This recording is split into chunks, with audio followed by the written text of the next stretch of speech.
Feliz día para todos. Desde el aula virtual les saluda su tutora Elsie Picot, anatomopatóloga y docente de la Cátedra de Anatomía Patológica de la Universidad de Carabobo, quien junto con mi invitada la doctora Neves Quiguera, médico cirujano, especialista en endocrinología de adultos y diplomada en filosofía, estaremos conversando desde nuestras vivencias y experticias, ella desde la parte clínica y yo aportando a través de la patología sobre la glándula hipófisis, a propósito de la unidad de patología endocrina que estamos desarrollando en conjunto.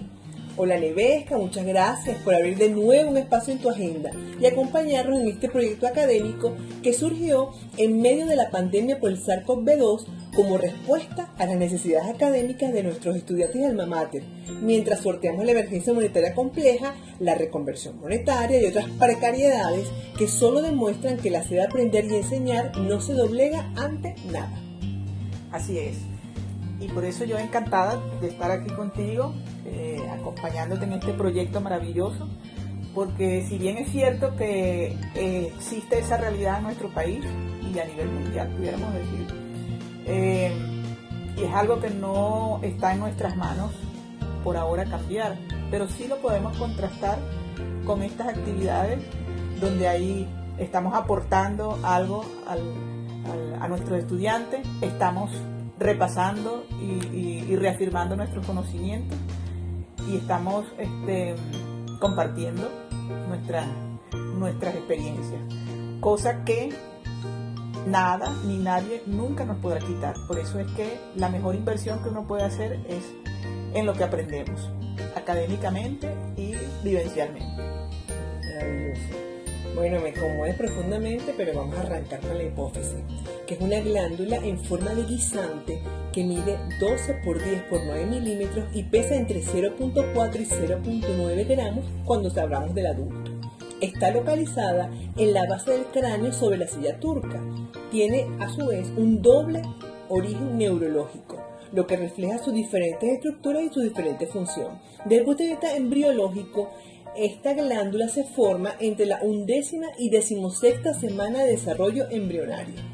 La hipófisis anterior se origina a partir de una evaginación ectodérmica del techo de la cavidad oral primitiva, que es la conocida bolsa de Rathke, mientras que la hipófisis posterior o neurohipófisis se origina de una evaginación del tejido nervioso hipotalámico, es decir, una prolongación del diencéfalo hacia abajo que está formada por neuroglías y fibras nerviosas provenientes de la región hipotalámica.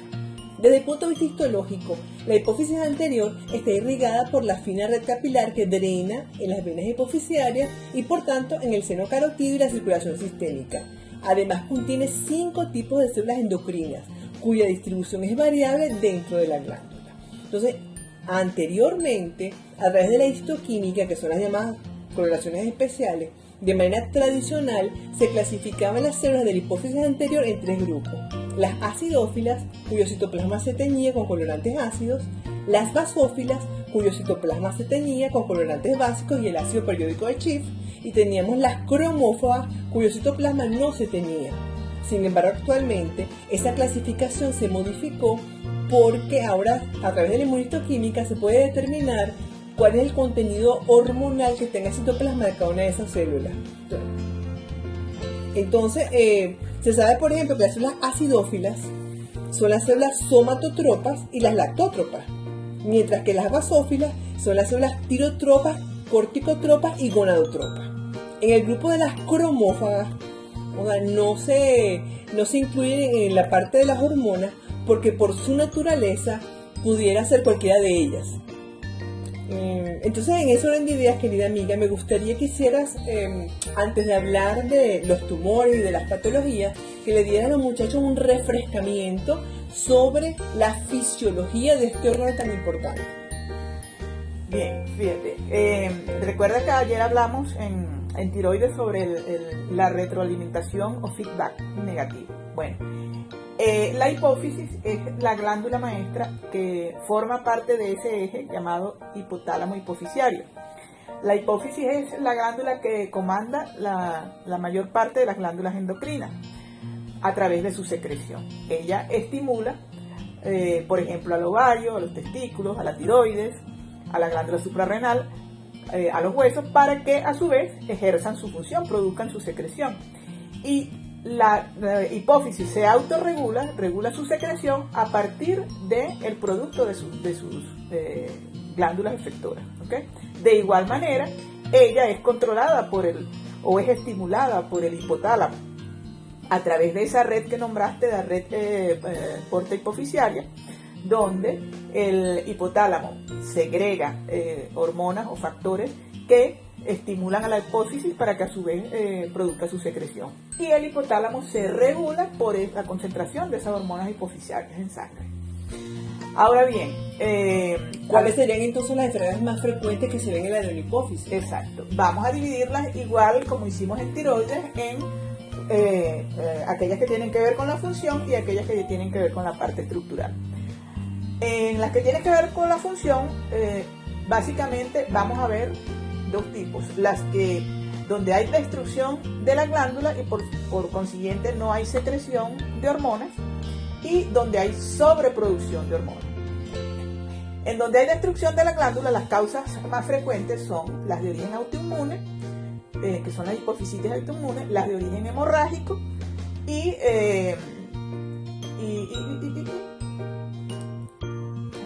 las neoplásicas, obviamente, y la neoplasia. Entonces,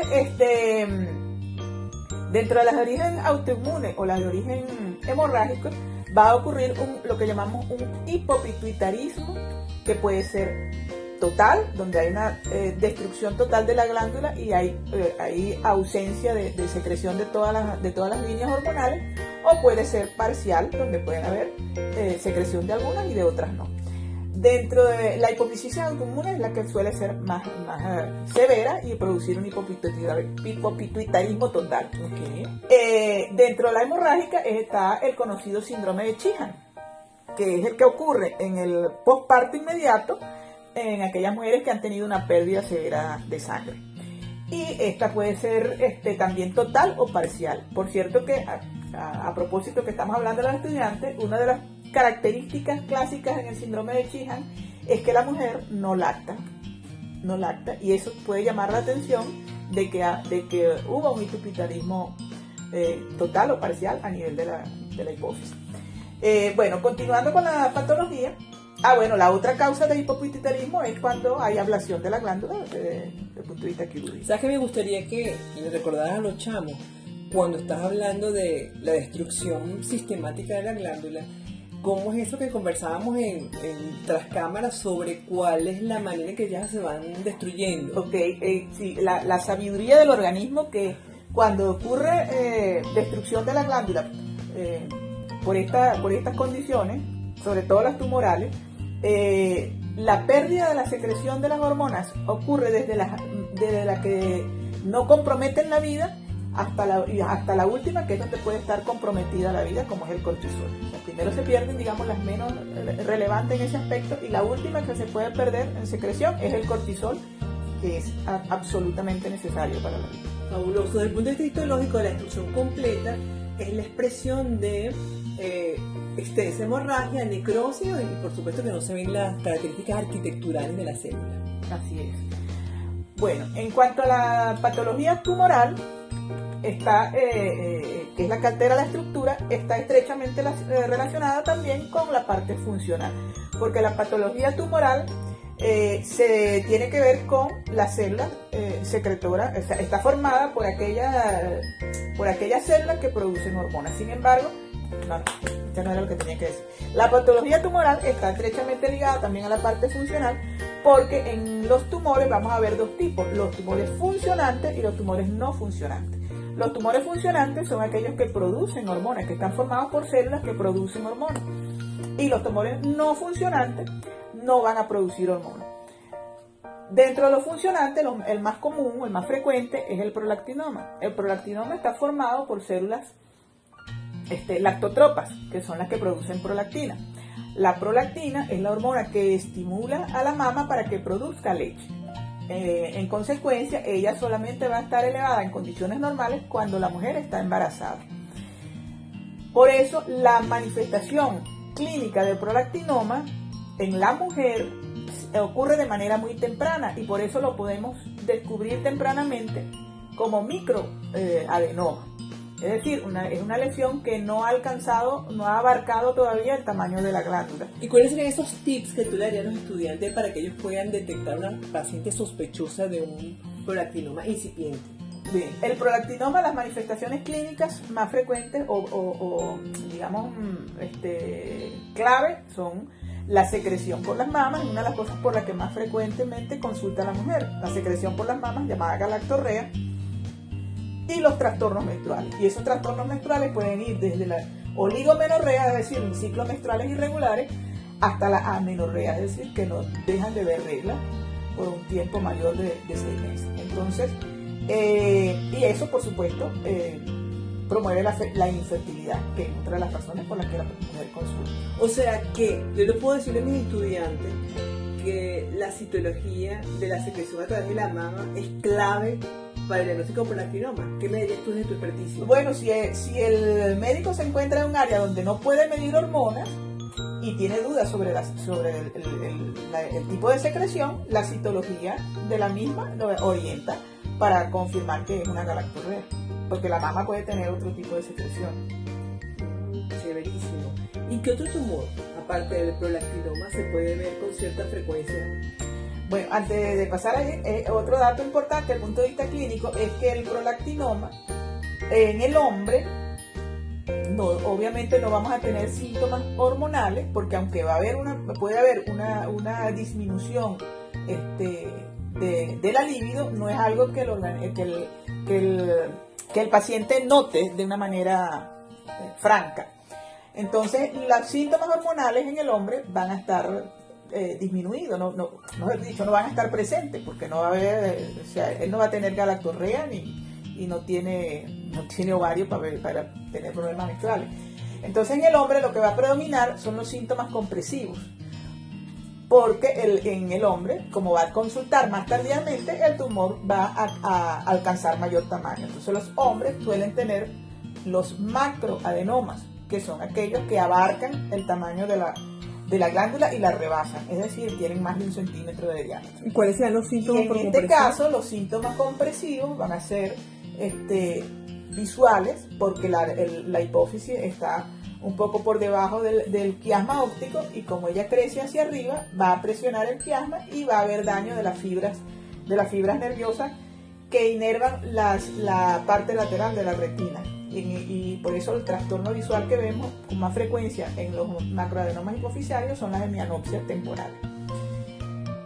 Lo otro pues son los dolores de cabeza, los mareos y hasta los vértigos, ¿okay? Eso va a ser por lo cual el hombre va a consultar. Y en segundo lugar, otro tumor que tú ves con cierta regularidad en tu experticia. El que viene en el segundo en frecuencia son los tumores productores de ACTH, que son tumores que están formados por las células corticotropas predominantemente. Y la ACTH es la hormona que estimula a la corteza suprarrenal, a la glándula suprarrenal, específicamente a la corteza. La corteza suprarrenal produce una hormona llamada cortisol, que es absolutamente necesaria para la vida y que tiene implicación en varios órganos del sistema del cuerpo humano. El exceso de cortisol produce una patología característica que es el llamado síndrome de Cushing. El síndrome de Cushing se caracteriza por ciertas manifestaciones fenotípicas, como es la obesidad troncular, los miembros adelgazados, la cara de luna llena, la jiba, el hirsutismo, el acné, los trastornos menstruales en la mujer. Es un cuadro muy característico, estrías violáceas, tiene muchos estigmas desde el punto de vista fenotípico. Y desde el punto de vista clínico puede haber hipertensión, puede haber diabetes, entre otras cosas, ¿no? Sin embargo, desde el punto de vista de anatomía patológica, cuando hablamos de las células corticotropas, solamente te podría indicar que son grandes y poligonales, que las leucotropas son redondeadas o poligonales, que las glándulas somatotropas pueden ser ovaladas o poligonales, es decir, que se parecen mucho. Y el diagnóstico, insisto, se hace a través de la inmunohistoquímica, que es la que determina que haya tal o cual hormona dentro del tumor. De hecho, Nevesca, está descrito que hay tumores que tienen una combinación de células, o sea, está la lactotropa con la somatotropa, con la corticotropa, y lo que llama, o sea, lo que se poderosamente desde mi área es, por supuesto, el predominio en los espacios cuando tú haces la coloración, ¿no? Que haya que destaque una más sobre otra. Y desde el punto de vista clínico, ¿también destacan más unas características de otras o es difícil para ustedes determinar eso? Bueno, fíjate, el Cushing es la caja de Pandora para endocrinología. No siempre se manifiesta así de manera florida.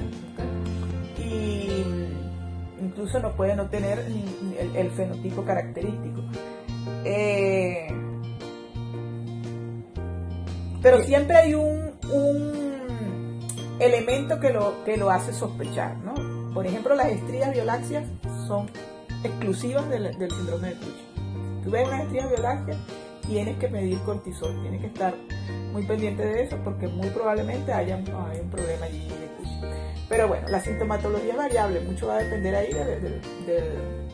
del ojo clínico del paciente. Vale, qué interesante. Fíjate, como estamos dando clases para estudiantes, ¿verdad? Y estamos en una modalidad que se llama podcast, que no debe ser muy prolongado porque los chamos se aburren. Entonces te propongo que hagamos en una próxima entrega la descripción clínico-patológica de la neurohipófisis. ¿Qué tal?